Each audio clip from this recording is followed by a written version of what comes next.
मित्रांनो नमस्कार. आज आपण विदर्भातील भंडारा शहरात आहोत.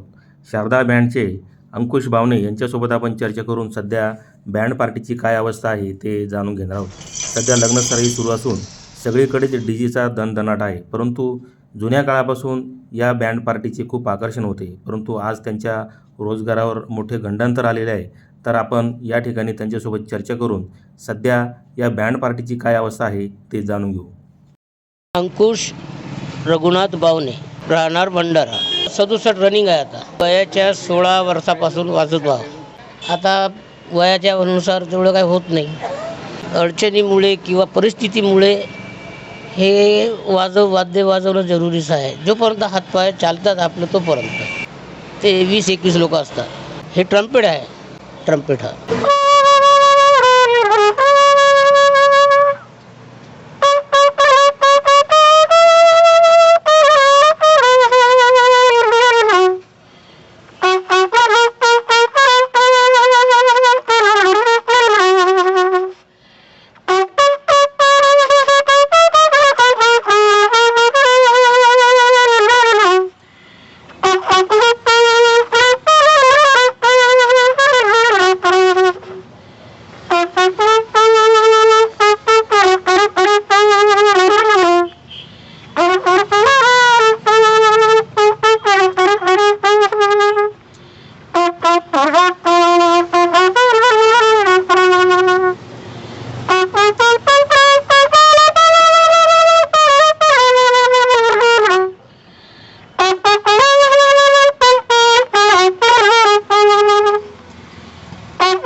आम्ही सर्व स्थिती मानतो. हिची माय माझीची कृपा आणि आपली बुद्धी आणि लगन होती. पुढचे आयुष्य आमचे असं जाणारच असं काही शक्य नाही. परंतु काही ना काही केलं पाहिजे. हुनर वाया जात नाही म्हणतात जुनं लोक म्हणतात. त्यापरी आम्ही हे वाद्य शिकलो. वर्षभराचा सिजनेबल धंदा असते आमचा. सिजनेबल तर आता ह्याही धंद्याच काही राहिलं नाही तेवढं राम. कारण का पहिले फक्त बँडच चाले किंवा ते राष्ट्रीय वाजा ढोल सैनाईच्या चाले. पण आता जिकडे तिकडे डीजे धुमाल वगैरे हे ते त्यांचे बी हे आहे तसं काही नाही. पण आता या धंद्यामध्ये काय तेवढं राहिलं नाही सर. पण आता नशिबाचे आहे ना, जसं चालते चटणी रोटी ते चालवतो. 12 महिने काही बी आता कोणतंही काम आलं ते करायचं आपलं असं आहे सर. परिश्रम केल्याशिवाय काही तेवढं हे त्रास तर होणार. ताकदीच्या दमाचा वाज आहे. शरीराला त्रास तर होतच आहे पण आता करणंच पडते. आता तेच समजा आता नशिबाचे जे लागलं आहे त्याचं. आमचं काही आई वडिलाचे किंवा आजोबाचे काही शेतीबाडी नाही. आमचं काहीच नाही तेवढं. हे जे व्यवसाय आहे असं आहे.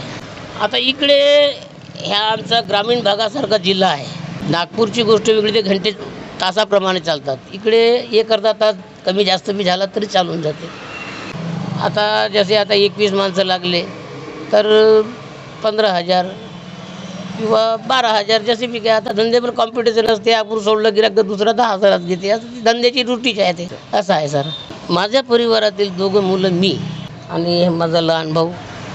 आणि 21 माणसाची पार्टी आणि कारागीर ठेवा लागतात ना. एकट्याचा धंदा आहेच नाही. तर कारागीर ठेवा लागतात. त्यांना पैसे द्यावे लागतात. जे आमचे बालपणच गेलं इथं वाजवण्यामध्ये, दुकानदारीमध्ये. आणि आम्ही आता हे साईड ड्रम वगैरे वाजवतो. साईडमध्ये जास्त मी वाजवत नाही. माणसं कमी पडले त्या कारणानं आम्ही जातो. आता भाऊ सांभाळतात. दुकानदारी वगैरे यांच्या हाती देऊन दिली. 12 महिन्याची उपजीविका चालवण्याच्या कारणामुळे जे छोटं मोठं कोणते प्रोग्राम येतात, जसं मय्यत झालं, कोणाचा काय कार्यक्रम झाला, तशा पद्धतीने मग माणसं लावून आपली उपजीविका चालवायची. हप्त्यातून किंवा 2 हप्त्यातून एखादी 2 वेळा काम येते. 12 महिने मग बसूनच राहणे आहे. आणि नंतर 4था, 5वा, 6वा महिना आला का हे 2 महिने आम्हाला मिळून जातात वाजवण्यासाठी. 8 महिन्यात बसावंच लागते. मग ते कसं आहे आपला चालू देवा धीरे आम्ही जो ठरवतो पैसे त्याप्रमाणे 1/4 कमिशन मिळते आम्हाला. 10,000 2,500 रुपये आमचे होतात. कामधंदा दुसरा नाही आहे. मुलं बाळं शिक्षणवाले राहून त्यांना नोकरी नाही आहे. ते मुलं बाळं बी याच कामामध्ये येतात. आणि ते त्यांच्या साथ आमच्या साथ म्हणून परिवार चालवतो. जिथपर्यंत ते आहे तिथपर्यंत आता आम्ही राहूच भाऊबंदकीच्या हिशोबाने. आमची ही बँडची महाल रोड भंडारा विखे हॉटेल जवळ आहे. शारदा बँड. मग आता 1998 पासून ही बँडचे दुकान चालत आहे.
तर मित्रांनो, अशी आहे सध्या बँडवाल्यांची परिस्थिती.